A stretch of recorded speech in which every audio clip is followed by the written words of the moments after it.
Now, sales of small motorcycles in South Africa barely tip 40% of their historic highs, even though rapid delivery grocery retailers are helping drive a gradual recovery. David Furlonger, editor-at-large for the Financial Mail, is of the view that the market is unlikely to ever fully recover.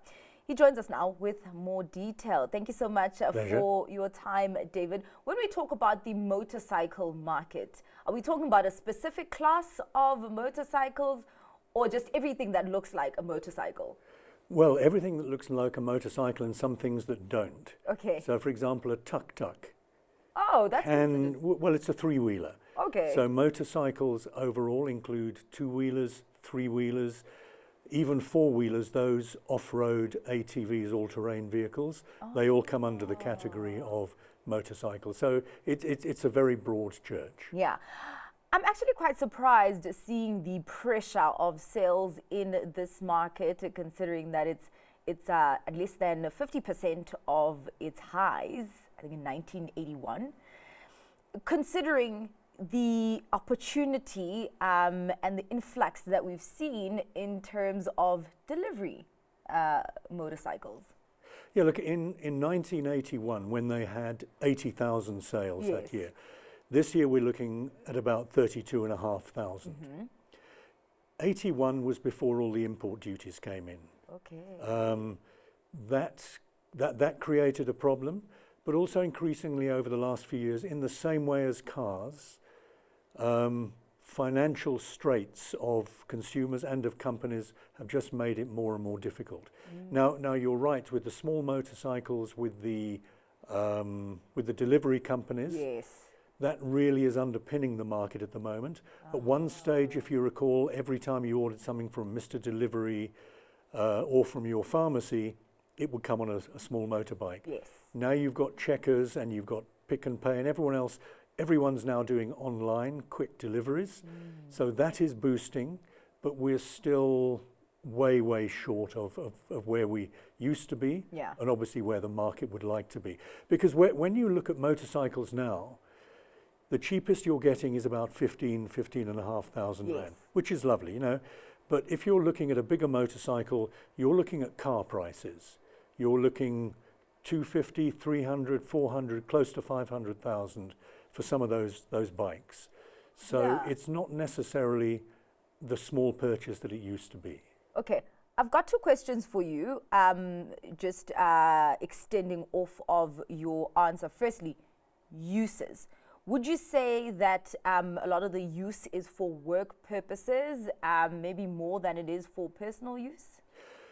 If you talk to the official association, the Association of Motorcycle Importers and Distributors, they reckon that more than 50% of bikes sold are for business purposes. Okay. But they don't know. I mean, they can't be sure because individuals come in and they will buy a bike. They're not going to say what it's for. Yes. So if you look at the overwhelming number of motorcycles which are sold, they're under 150 cc's. So they're small, they're practical, they're versatile.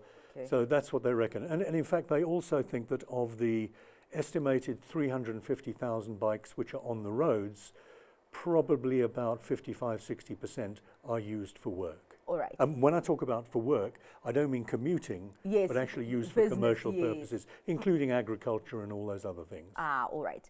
You talk about, you know, the pricing, where the cheapest you will get is maybe 15,000. That's cheaper than a car, and you would actually expect the kind of subdued economy and just people not having money to actually be driving sales of that. Why is that not translating? If you look at those bikes at the bottom end of the price range, almost exclusively Chinese, the cheapest and in fact the dominant presence in the market is a Chinese brand called Big Boy. Yes. Most of those, the overwhelming number of those, are going to delivery companies. It's once you start getting up into the higher prices that you have those problems. Okay. So yeah, nice and cheap, those are going for delivery. In fact, you can get some quite nice Big Boy. I mean, it's a terrible name. Yeah. But you can get some quite big bikes at on that brand for very reasonable prices. The issue is that a lot of people, as with cars, you know, you remember the Wabenzi and the BMW people. People like the solid brands, the established brands. Now, if you're looking at, for example, a Honda, which is a great brand, and it's the second biggest seller in the market, then you're looking at about 25,000 Rand upwards. Still not expensive, but it's starting to push it's starting to push the price limits of many of our population. All right.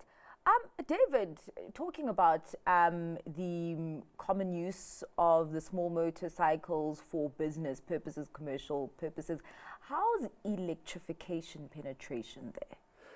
This year so far, about 950 now. So it's about 3% of the total market. Your problem on the small bikes is that your typical range is about 135 kilometers. Now, if you're a delivery company, you want your riders on the go all day, every day. So there's no chance for them recharging. So that's an issue at the moment. Until we start getting those up to some of the car ranges of 400, 500 kilometers, then it's going to stay very small. All right. Well, David, we do have to wrap up the conversation there. Thank you so much for these very interesting insights on the motorcycle market in South Africa. That was David Furlonger, Editor-at-Large for the Financial Mail.